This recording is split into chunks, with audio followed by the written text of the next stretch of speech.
আসসালামু আলাইকুম, সবাই কেমন আছো? তো আজকে ফ্রাইডে ছিল, আর আজকে ফ্রাইডে আমরা কি করেছি প্রথমেই তোমাদেরকে হালকা ঝলক দেখিয়ে দিলাম। এবার দেখো পুরো ভিডিও। তো আজকে যেহেতু ফ্রাইডে ছিল, তাই লাঞ্চের দাওয়াত ছিল নিচে শ্বশুর বাসায়। তো আমরা থাকি 4 তলায় আর শ্বশুর বাসা হচ্ছে 2 তলায়। তো সেখানে চলে আসলাম। আসার পরে এখানে বাবু খেলা করছিল, তার একটা কাজিনের সাথে খেলছিল, খুব মজা করছিল। কিন্তু হঠাৎ করেই কেন জানি ওর বাইরে যাওয়ার ইচ্ছা হলো। তো বাইরে এসে দেখি গোটা রাস্তা ফেটে গেছে। তো আমি তো ভয় পাচ্ছিলাম এবং ওকে জোর করে বাসায় নিয়ে গেলাম। তো বাসায় নিয়ে যাওয়ার পরে কি অবস্থা তোমরা দেখো, কেমন জেদ তার।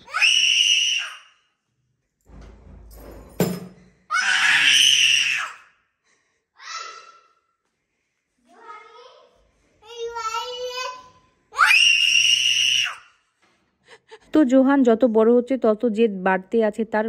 জেদগুলো কেমন যেন অন্যরকম হয়ে যাচ্ছে, তোমরা দেখতেই পাচ্ছ। যাই হোক, তারপরে আজকে ফ্রাইডে ছিল, তো কোনো প্ল্যান ছিল না। হঠাৎ করেই রুবা ভাবি ফোন দেয়, দিয়ে বলে চলেন ভাবি, ভালো লাগছে না, বের হই।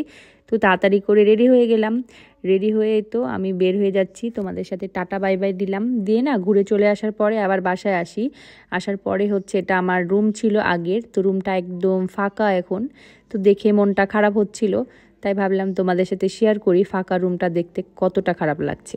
তো এরপরে না হঠাৎ করে মনে হলো আবার বাইরে যাব, দিয়ে মম্মি আপুকে বললাম যে আমাকে ঘুরাও ঘুরাও, তাই দেখাচ্ছিলাম হাত দিয়ে যে ঘুরতে নিয়ে চলো। তো ভাবিকেও রেডি করলাম, ভাবি যাচ্ছিল না, জোর করে ওকে রেডি করে তো বের হয়ে গেলাম। তো ভাবিও বলছে আমাদেরকে নিয়ে ঘুরাবে। তো ওইভাবে হাত দেখাচ্ছিল, আর লুটপুট গায়ে গানটা ছিল, ওই গানটার নাচ দেখাচ্ছিল ওইভাবে করে। তো আমরা কিছুক্ষণ বসলাম, বসার পরে বের হয়ে যাচ্ছি। আমরা হচ্ছে একটু গরম গরম চা খাবো, তাই জন্য 9:30টার দিকে রাত বের হয়ে গেলাম। তো এটা আমাদের সিঁড়ি ছিল, সিঁড়িঘর। আর সিঁড়িঘরেও তোমাদেরকে একটু ভিডিও করে দেখিয়ে দিলাম। তো এই তো আমরা বের হয়ে মমি আপুর গাড়িতে উঠে গেলাম, আর মমি আপু ড্রাইভ করছিল। তো মমি আপুকে বললাম হাই দাও, মমি আপু হাই দিল।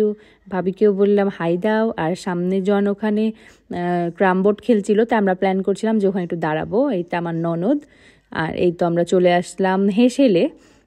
আমরা চা খাওয়ার জন্য গেলাম, কিন্তু আমাদের প্ল্যান চেঞ্জ হয়ে গেল, আমরা কালাই রুটি খেতে হেসেলে চলে গেলাম। আর আমি এখানে একটু ইমোজিস বানাচ্ছিলাম। এরপর চলে আসলাম হেসেলে। হেসেলের হচ্ছে হাঁস আর কালাই রুটি খাবো। তো হাঁসটা হচ্ছে আজকে আমরা ট্রাই করব ফার্স্ট টাইম। আমি ফার্স্ট টাইম ট্রাই করব। আর ভাবি আর হচ্ছে মমি আপু এর আগে অনেকবার খেয়েছে, এবং মমি আপুর নাম করা শুনেই মুখে জল চলে এসেছিল, তাই আমরা চলে আসলাম এখানে। কারণ আমাদের খাবার কথা ছিল শুধু চা, কিন্তু আমরা খেতে চলে আসলাম হাঁস আর হচ্ছে কালাই রুটি। তো এখানে দোলনাটা কিন্তু অনেক সুন্দর, তাই এখানে ভাবি দোল খেলো, আমিও অনেকগুলো ছবি তুলেছি।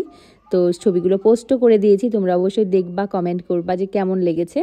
আর এদের প্লেসটা কিন্তু ভালোই লাগছে, ছোট্ট একটা জায়গাতে এত সুন্দর করে ডেকোরেশন করে রেখেছে। আর এখানে ধূমপান করা নিষেধ, তা আমি কিন্তু খুব করে বকে দিলাম কেউ খাবা না, কারণ ধূমপান শরীরের জন্য ক্ষতিকর।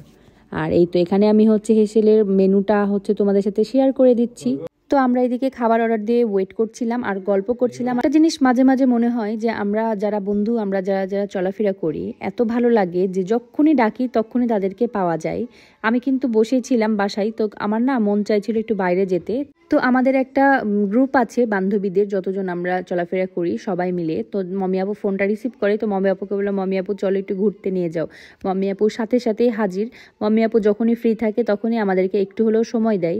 তো এইটাই কিন্তু অনেক বেশি বড় পাওয়া। আর আমাদের প্রত্যেকটা বন্ধু বান্ধবী সবাই আমার বড় আপু, বড় ভাবি, সবাই অনেক বেশি ভালোবাসে আমাদের সবাইকে, সবাই আমরা অনেক বেশি ভালোবাসি। যাই হোক, আজকে আমরা যে হাঁসের মাংসটা খেতে গিয়েছিলাম সেটা আমাদের কাছে ভালো লাগেনি। হেসেলের নাম শুনেছি অনেক, কিন্তু আমার আজকে ফার্স্ট টাইম, তো আজকে ফার্স্ট এক্সপিরিয়েন্সই ব্যাড ছিল। যাই হোক, ভালো থাকবা সবাই।